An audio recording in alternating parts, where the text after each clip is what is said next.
Hey everyone, James here from Tow Safe. Our new product, the Ultimate Hensely Arrow, has been on the market for a while now, and we've been getting some common questions about installation and proper use. So I'm here today to install an arrow on a camper, show you how I do it, and address those questions about use and installation along the way. First step definitely requires two people, unless you use the method where you hook it up to the stinger and back it up. So what I'm gonna do is lift this up under the ball. You're gonna clip that back. Sure. Yep, put it down. So all set and good.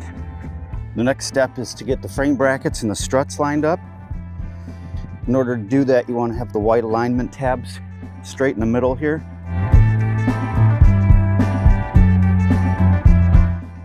So what I like to do is attach the struts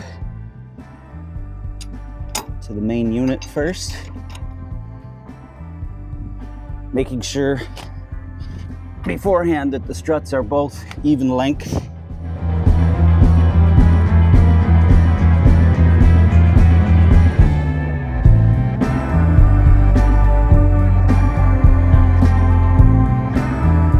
Most often when you do the frame bracket install, you have to remove the gas bottle. Sometimes it's necessary to actually move the entire gas bottle tray a little forward or back, depending on where the frame brackets want to be. In this case, we're all lined up and ready to go. So what I do is I use the Ubolts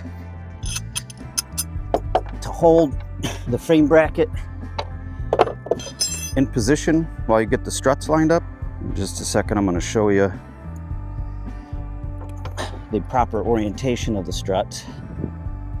So the first few units that went out didn't actually include this little strut spacer, but we found it's helpful. It's not always necessary, but it's helpful in certain cases. In certain alignments of the struts, the spacer will prevent the strut from shifting back and forth on the frame bracket. And then when you're putting the frame brackets on, again, you've already made sure that both struts are of the same length. When you start, I just use the U-bolts to hold the frame bracket in place while you're getting everything aligned. You don't have to actually bolt them down.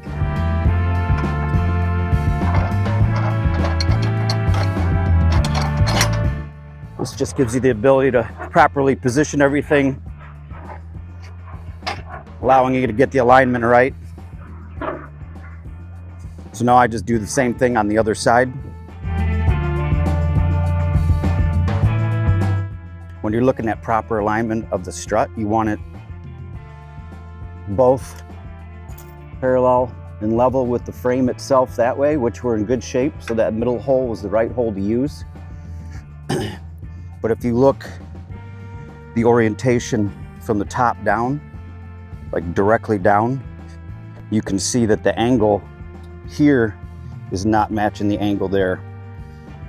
So what we do in this case, we have the spacer on the inside, or excuse me, the outside. What I'm going to do is flip this around so the spacer's on the inside. That'll bring this back part of the strut out and keep us nice and parallel to the frame bracket.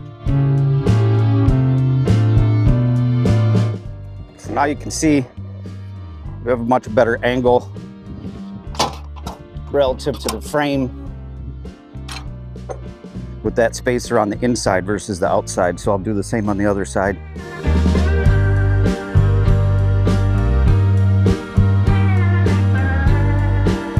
You can see that nice parallel to the frame. Exactly what you want.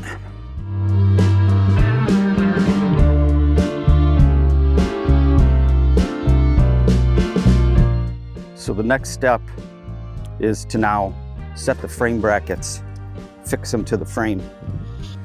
So you can see, even though our alignment tabs are correct, the actual whole main unit is shifted. So what I want to do is take those alignment tabs, center it right along the axis of the ball. So now you can see everything's lined up. That makes it even. That tells you where your frame brackets want to be. No measuring needed. The struts kind of set you up for that.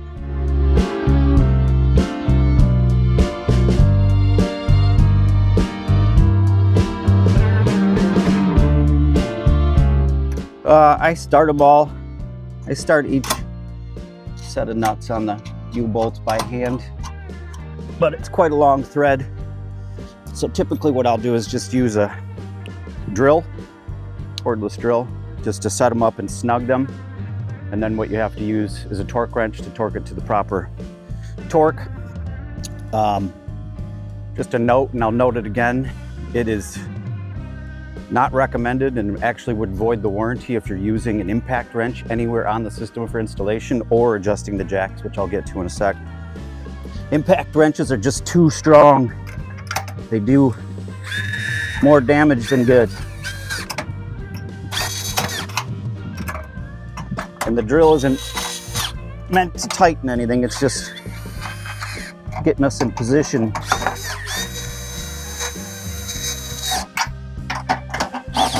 to be able to use that torque wrench and really know that we've got the correct torque on these U-bolts.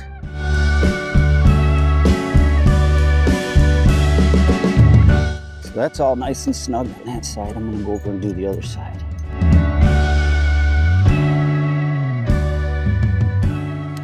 So proper location of the U-bolts when mounting the frame brackets. The first one is gonna be outside the brace for the jack mount before the set screw. The second one is going to be through this little triangle behind the jack mount. It's got to go through that little triangle. That helps hold everything in place.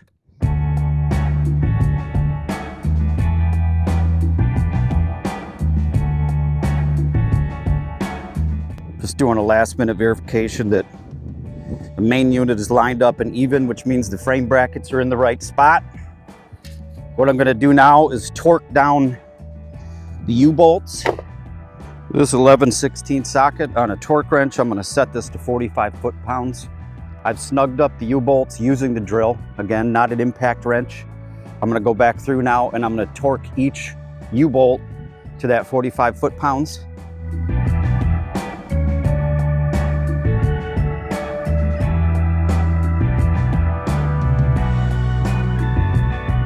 Go.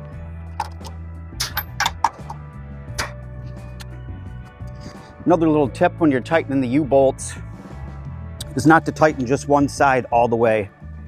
You kind of want to go back and forth between the two of them, making sure they're tightening up evenly. Whew, I'm out of breath on that.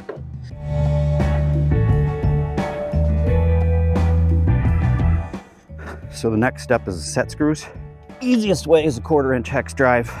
So the whole key here is you want the U-bolts tightened down, everything's in place. That way the set screws are able to bite into the frame and do their job.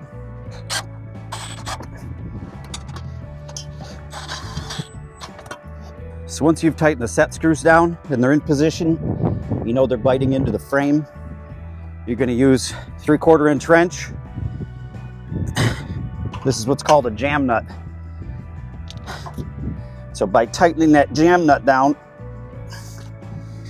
it ensures that the set screws can't loosen up. Come on.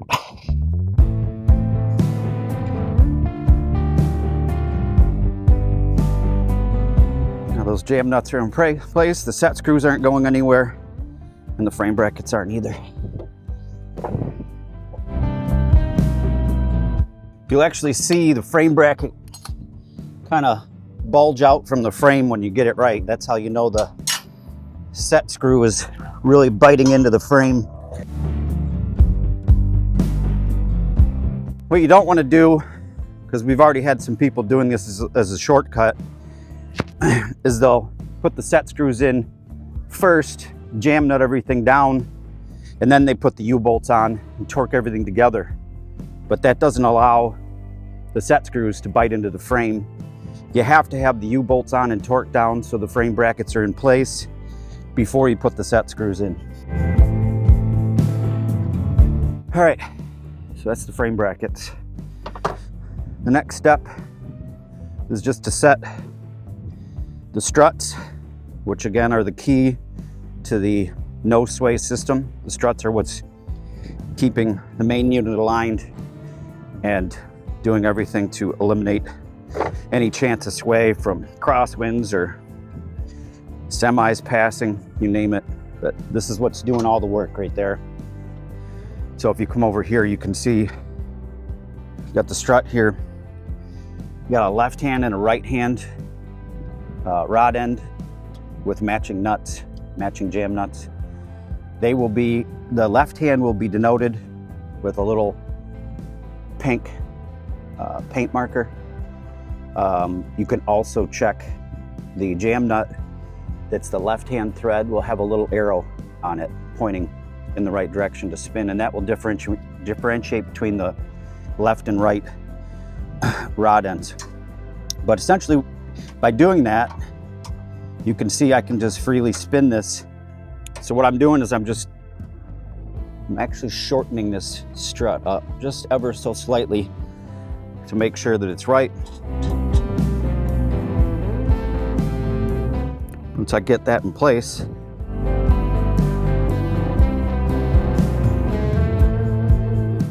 just getting that in position. You're holding the strut and tightening the jam nut at the same time. And that ensures that that strut's not going to come loose. Yeah, so I'm just kind of going back and forth, making sure that both sides are even. And I'm going to go ahead and jam nut struts in place. Now once you get the struts tightened up, everything's installed, we highly recommend making a test drive, towing your camper, I don't know, maybe 10-20 miles. What's typical in the first test drive is that you might get just a little bit of shift in one or the other of the frame brackets. That's just that set screw kind of finding its home. But what we found is after that first shift, you're going to come back and you're going to just tighten up, even up the struts, tighten up the frame brackets again, and it shouldn't move. It should never move. So now it's the jack install. So another tip on the jack install is you definitely want to look at the installation manual. We have had people install them backward. This creates a lot more leverage and doesn't provide the right geometry for the jacks and the spring bars to work. So you want the jack installed forward of the frame bracket on the side of the tow vehicle. What I'm doing now is just tightening the set screw on the little 51/64 collar. That just holds the jack in place. Another good way to know that you've got the jacks oriented properly is the spring plunger that locks the jack from rotation is pointing forward because it's easiest to access that way. All right, jack install is pretty easy. Now we're going to go with the spring bars.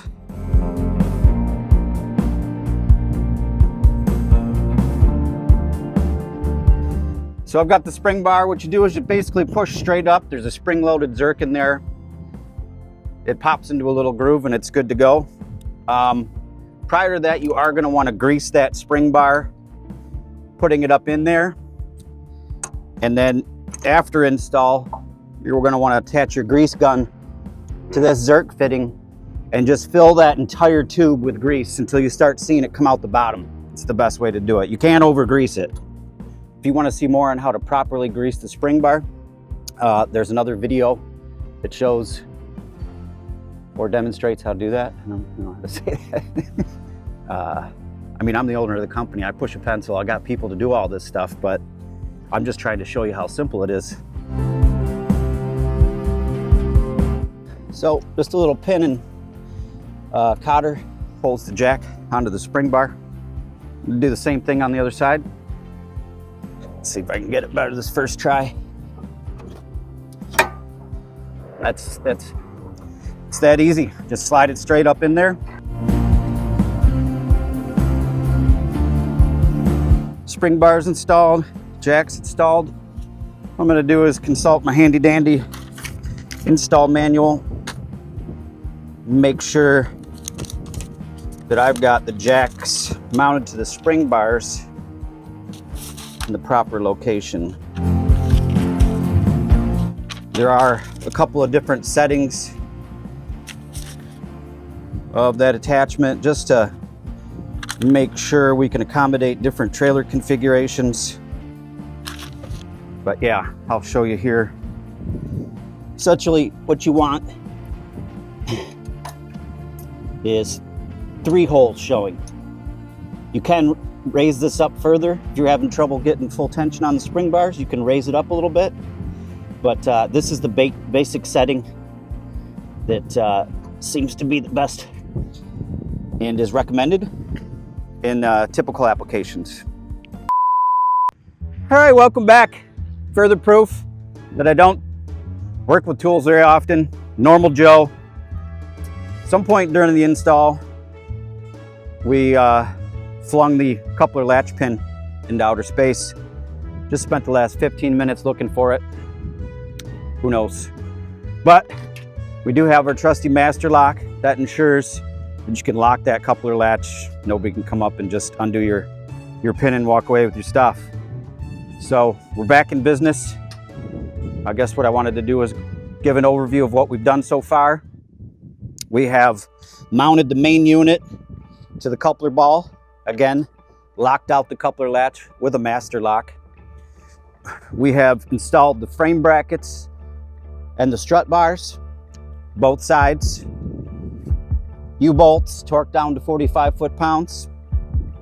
Jacks installed, 1, 2, 3 holes showing on the typical install. Spring bar attached to the jacks. Jacks greased and put up inside the lower unit, both sides. Now we're ready to continue with the install.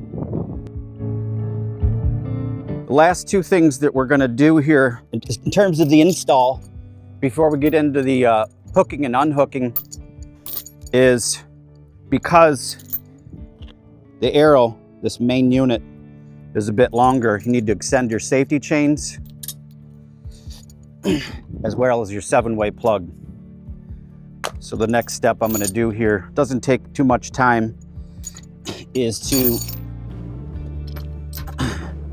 uninstall the clamp or the hooks, add safety chains and the 7-way.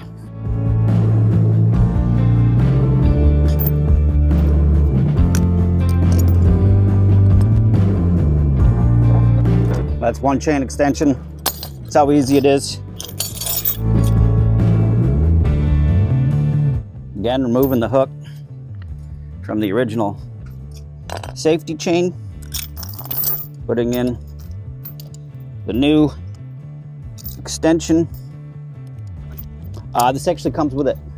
So the extension chains and the 7-way are included with the install kit. No additional charge.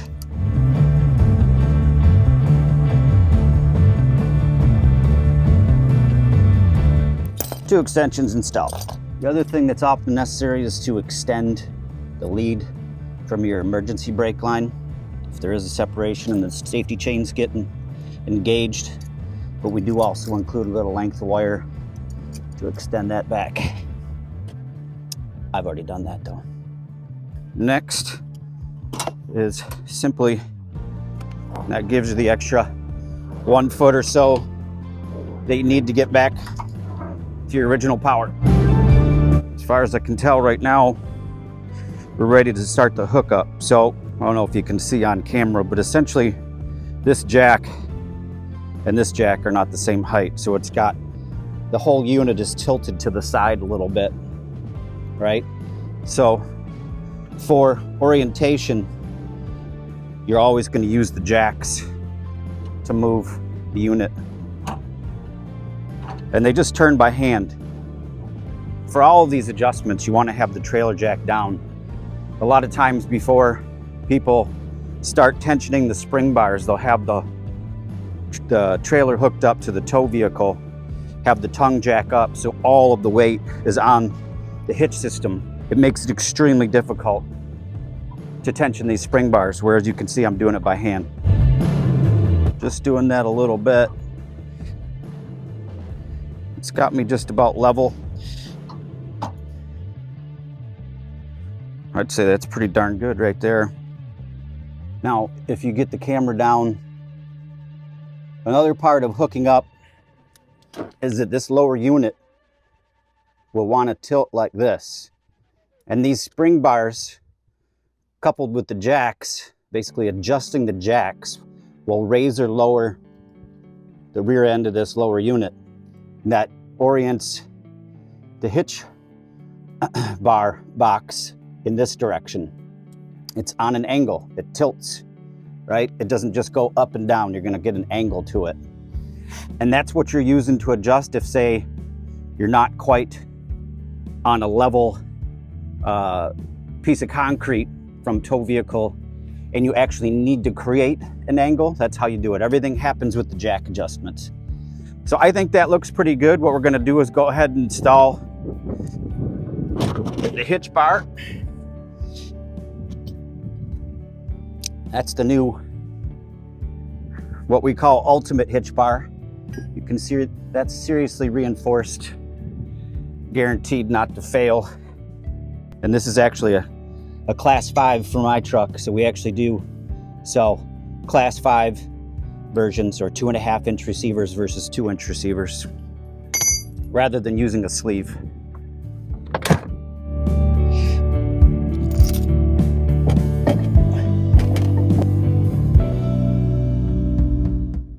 So I'm gonna put right there and hope I don't lose him again. Holy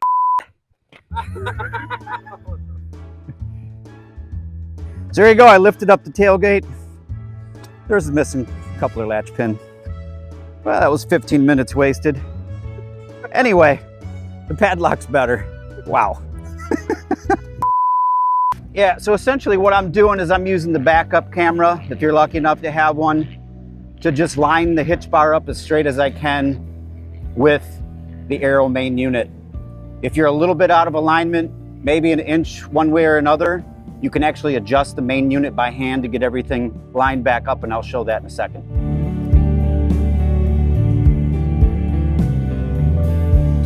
So if you look top down, I've actually purposely misaligned it. Wink, wink, nudge, nudge. I just missed it. But you can see that I'm off center with the hitch bar. So what you do is you just take the lower unit and you're pushing it to the side to line that back up. Now in this case, even though I've got it aligned that way, I'm on a bit of an angle, so I'm gonna back up and reorient again. And then also, if you look parallel, that hitch bar is pointing slightly down, whereas this is level, right? So what you do is you're just gonna lower this, try and get that right in the center, best you can. So I think that's pretty well level. That's right in line. It's about midway on the hitch bar box. That should just go right in. So this is perfect. So that first try didn't go in all the way, but you can see how much of a gap I have down here versus none here. I'm pretty good right to left this way, but I can fix that. First thing I'm gonna do is raise up trailer a little bit. Now you can see that gap starting to even out. Yeah, that's it. So that was my bad. I had this thing, one jack was about 2 inches lower than the other, and it was actually tilting this way, and then the crown of the road's tilting that way, so it had the whole hitch box orientation was opposite of the road. That's just my bad. But now, pretty good. So these are what you call OC locks, over center locks. What you're trying to do is, you see how you move that hitch bar further in, engage the... So that's good. That was too easy. So now you've pulled the hitch bar in. You can see how easy those are now to pull back out. So what you're going to do is you're going to turn these out, essentially make them longer. Like to do even turns on both sides. It feels like that's still going to be too easy. That's pretty good. So that one felt really good. That one's still too easy.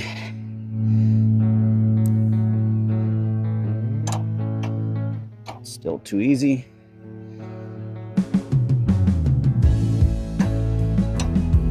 I'd give it one more turn.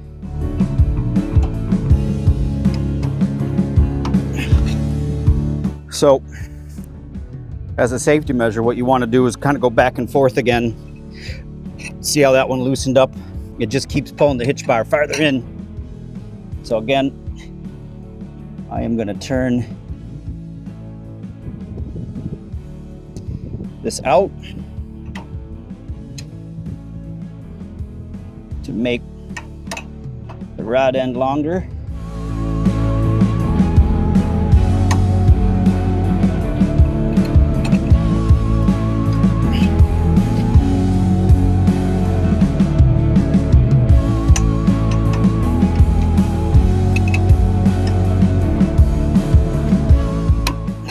That one felt pretty darn good. That one's just not adjusted right. I went out too far.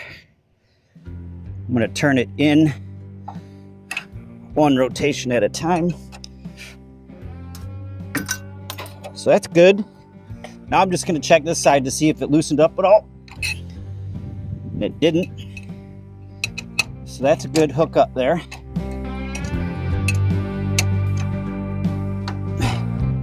Last step, just to make sure that these don't come open going down the road. So the proper routing of the safety chains is hugely important, because if you route them wrong, you will put side force on the spring bars. And most likely what this will do is break the struts. And there's really nothing in a normal, typical installation that can break these struts. There's no amount of typical side force winds or anything that's going to break these. So the proper routing is both safety chains are going to go between the spring bars and under the main unit.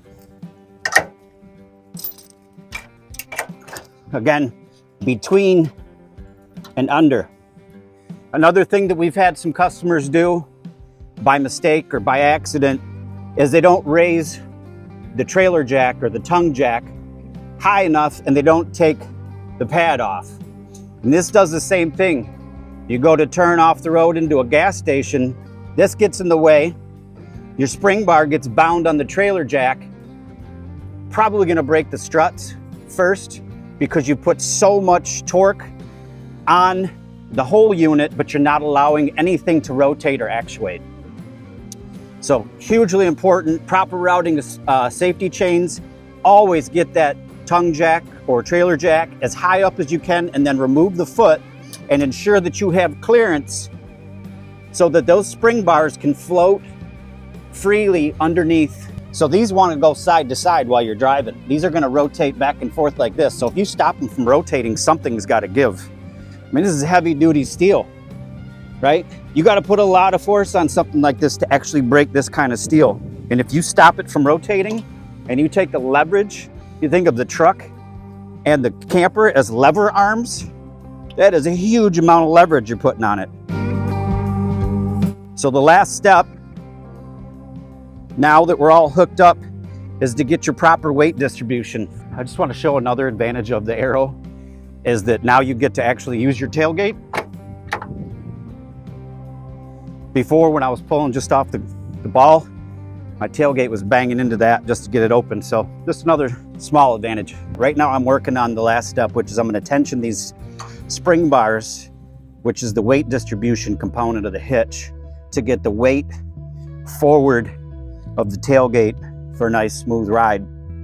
You have 3 little indent marks here, 1, 2, 3. Now, we recommend you getting the jacks pulled all the way up to that bottom line.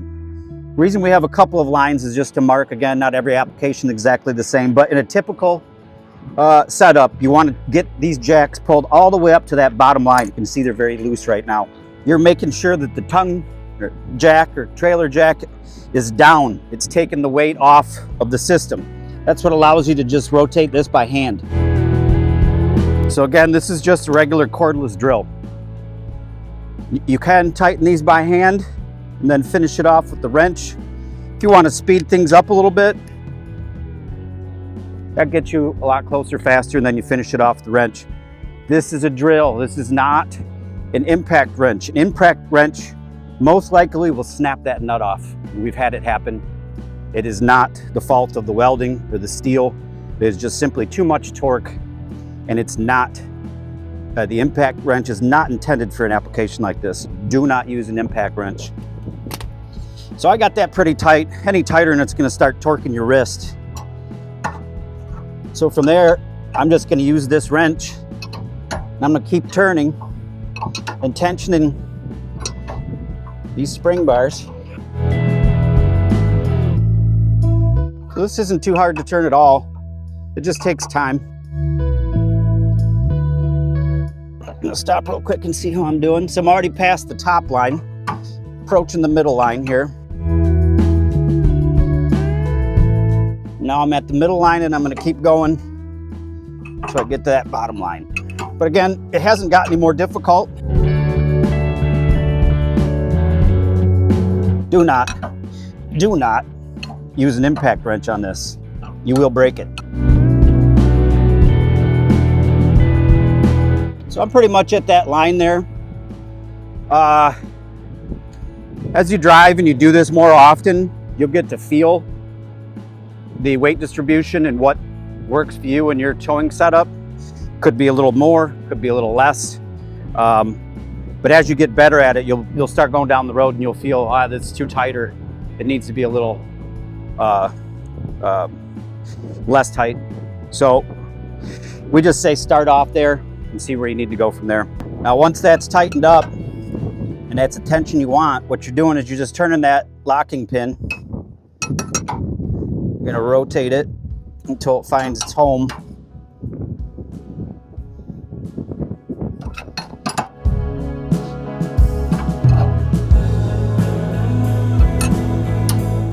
I don't know if you heard that, but it clicks. It's in place. So now that jack is tight, it can't unwind due to vibration because this locking pin's in there. You're good to go. That's the complete setup. You're ready to travel down the road without sway. What I'm doing now is just raising the tongue jack or the trailer jack up as high as I can get it. And what you're looking for is, after these spring bars are tensioned, again down to that bottom line, you want them to be able to pass underneath. So that's all the way up. You can see that there's no way those spring bars, because they're gonna travel back and forth under here. There's no way they're gonna get bound up on that tongue jack. That's a big one. We've had guys do that. Bad things happen, stuff breaks. All right, so that's it. The ultimate arrow's installed. You saw it happen. It took that much time. And I want to remind you that I am the owner of the company, not necessarily a technician, mechanic, somebody that's installing this every day. So I just wanted to give you a glimpse at how easy it is, and make sure that you had the tips, tricks, and advice that you'll need to install it and use it properly. Happy travels.